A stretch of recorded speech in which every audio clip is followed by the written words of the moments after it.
পেরিয়ে যায়, শিক্ষকরা তাকিয়ে দেখে। আমাকে বলল, তোদের গ্রামে প্রোগ্রাম হলে আমাকে বলিস তো।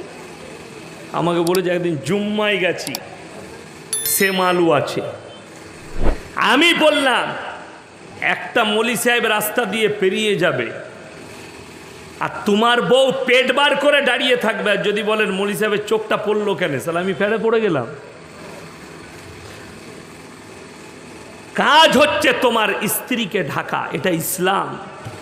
নারীকে ঢাকা পায়ের টাকনুর নিচে পর্যন্ত। পুরুষের জন্যে টাকনুর 4 আঙ্গুল ওপরে কাপড় থাকবে, 3 থেকে 4 আঙ্গুল ওপরে, এটা পুরুষদের জন্যে। টাকনুর নিচে পুরুষদের জন্য কাপড় পরা হারাম। যে পুরুষ প্যান্ট পরুক আর যে কোনো কাপড় পরুক, টাকনুর নিচে যদি চলে যায়, সেই জায়গাটা হাদিসে আছে জাহান্নামের আগুনে আমার আল্লাহ রাব্বুল আলামিন জ্বলাবে, পুড়াবে। জাহান্নামের আগুনে পুড়বে ওই জায়গা। ওই জন্যে পুরুষের জন্য জায়েজ নাই। একটা নারী টাকনুর নিচে থেকে মাথার ওপর পর্যন্ত, হাতের আঙ্গুল পর্যন্ত ঢাকা থাকবে। তোমার স্ত্রী, আপনি চলুন, আপনাকে দেখিয়ে দেবো। বহু শিক্ষিত লোক আমার এই বায়ানটা শুনে বিরোধিতা করবে, অনেক কিছু বলবে, কিন্তু বাস্তব কথা বলে দিচ্ছি, আপনি মানবেন মানুন, না মানবেন না মানুন, এটাই হাদিস, এটাই নবীজির আদেশ। মানবেন না আপনি জবাব দিবেন, আমি তো আপনার জবাব দিতে যাব না। আমাদের দেশের লোকে তো এটাই ভুল। এই ইলমটা যদি চলে আসতো, দিনী শিক্ষাটা যদি নিত, এই ভুলের মধ্যে সমাজ থাকতো না। কি ভুল? আমাদের সমাজে মানুষ মরে গেলে আমাদের মিলাদ হয়, হয় না? হয় না? কথা বলেন। আপনাদের দেশে হয় না? আমাদের বর্ধমানও হয়, মিলাদ হয়। কি হুজুর দোয়া করে জান্নাতে পাঠাবে। 3 বোতল 4 বোতল মদ খেয়ে মারা গেছে, জীবনটা কুফরিতে কাটিয়েছে, জীবনটা বদ্দিনীতে কাটিয়েছে, জীবনে আল্লাহ আল্লাহ রসুলের নাম লাইনি, বলে হুজুর আপনি দোয়া করে দেন। আল্লাহ ভেদুয়া বাজারে আপনার গড়বেতায় অ্যাক্সিডেন্ট হয়ে মারা গেছে, আমাকে দাওয়াত দিয়েছে, হুজুর দোয়া করে। আমি এসে দোয়া করলাম, আল্লাহ তুমি শহীদের মর্তবা দাও, দোয়া করে নিলাম। খেতে বসেছি জলসার পরে, আমি বললাম বাবা কি করে মরলো? বলে হুজুর ছেলে খুব বদমাস ছিল, খালি মদ খেত, 3 বোতল বেশি খেয়ে নিয়েছিল, দিয়ে অ্যাক্সিডেন্ট করেছে। আমি তো বা কাকে শহীদ করলাম বে আমি? কথাটা বুঝতে পারেননি? বুঝিয়ে দিই, এরপরে চলুন, এরপরে আপনাকে হাদিসে আর কোরআনে নিয়ে যাব। অনেকজনের ব্যথা লাগবে কথাটা শুনে। আপনাদেরকে একটা উদাহরণ দিয়ে দিই, তবে কানটা চোখটা খুলে যাবে। এখানে এতগুলো মানুষ বসে আছে, কারুর ছেলেকে যদি চোখের সামনে, বাপের চোখের সামনে, মায়ের চোখের সামনে আগুনে নিক্ষেপ করা হয়, ছেলে অপরাধী হলেও বাম্মা মেনে নিতে পারবে? কথা বলেন হ্যাঁ কি না? পারবে না।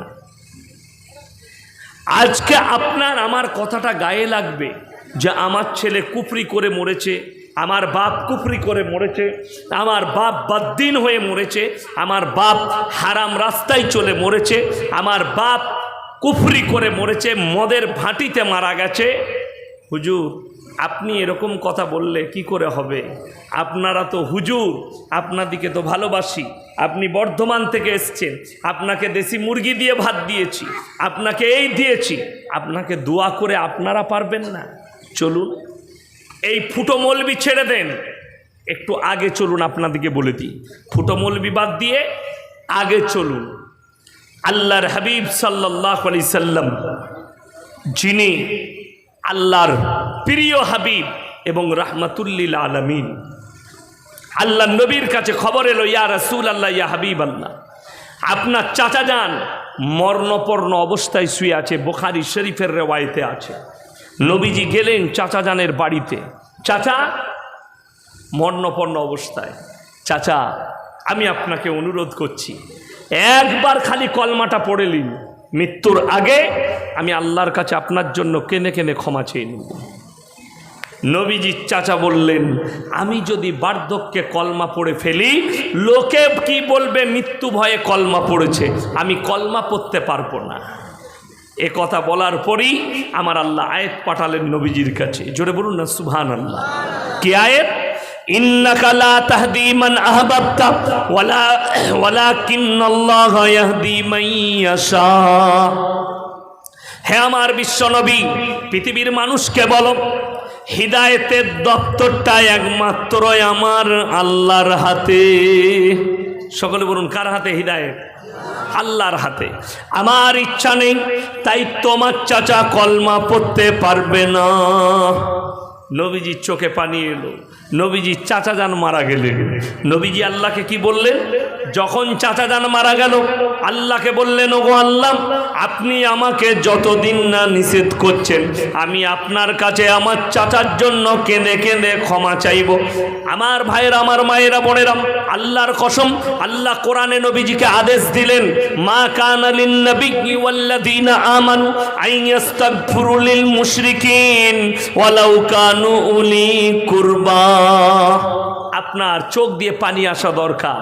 আল্লাহ শুধু নবীকে বলেনি এখানে, হে নবী এবং মুমিনরা, মা কানা লিন নাবিয়্যি ওয়াল্লাযীনা আমানু, হে নবী এবং মুমিনদের জন্য উচিত হবে না যারা মুশরিক হয়ে মারা গেছে তাদের জন্য দোয়া করা, যদিও তারা তোমাদের আত্মীয় হয়। তোমার বাপ হোক, তোমার বেটা হোক, তোমার সন্তান হোক, তোমার মামা হোক, তোমার মা হোক, যদি মুশরিক হয়ে মারা যায়, বেঈমান হয়ে মারা যায়, তোমাদের জন্য উচিত হবে না তাদের জন্য দোয়া করা।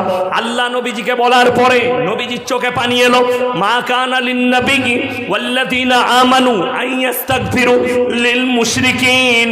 হে নবী, হাত নামিয়ে লাও, তোমার জন্য উচিত হবে না আর মুমিনদেরও উচিত নয় যারা মুশরিক হয়ে মারা গেছে তাদের জন্য দোয়া করা। নবীজি সাল্লাল্লাহু আলাইহি সাল্লাম, বুখারী শরীফের রওয়ায়েতে এলো, দোয়া কার জন্য করবে? মুশরিকের জন্য দোয়া করতে পাবেন। কোন মুশরিক? যারা জীবিত আছে। আপনার ছেলে বেঈমানির পথে আছে, আপনার ছেলে হারাম পথে আছে, আপনার ছেলে কুফরি করে, আপনার ছেলে শিরিক করে, আপনার ছেলে বদ্দিনের পথে আছে, আপনাকে দোয়া করতে হবে, ওগো আল্লাহ, তুমি আমার সন্তানকে হিদায়েত দাও।